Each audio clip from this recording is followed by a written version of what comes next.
சட்டப்பூர்வமாக அமைக்கப்படும் தொழிற்சங்கங்களை தனியார் நிறுவன நிர்வாகம் அங்கீகரிப்பதில்லை என்று சிஐடியு சார்பாக குற்றச்சாட்டு எழுந்துள்ளது.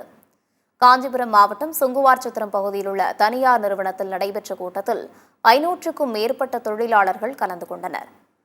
இதில் கலந்து கொண்ட தொழிற்சங்க மாநில செயலாளர் முத்துக்குமார் செய்தியாளர்களை சந்தித்தபோது, தொழிற்சங்கங்களை அங்கீகரிக்காமல் சட்டவிரோதமான செயல்களை நிர்வாகம் கையில் எடுப்பதாக கூறினார்.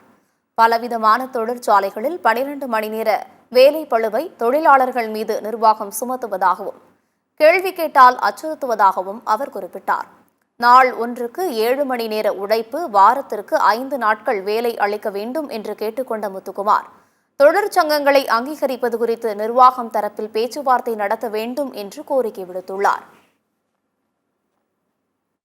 நடவடிக்கை என்பது சர்வசாதாரணமாக இந்த பகுதியில் நடக்கிறது. அவை முழுவதும் தடுத்து நிறுத்த, சங்கம் வைக்கிற தொழிலாளிகளுக்கு பாதுகாப்பை தருவதற்கு உரிய ஒரு புறச்சூழல் என்பது தமிழக அரசும் தொழிலாளர் துறையும் ஏற்படுத்தி தர வேண்டும் என்று நாங்கள் கேட்டுக்கொள்கிறோம்.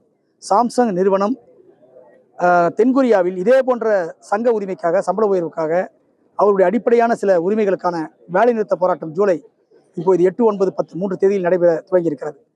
அந்த போராட்டத்தை நாங்கள் ஆதரிக்கிறோம்.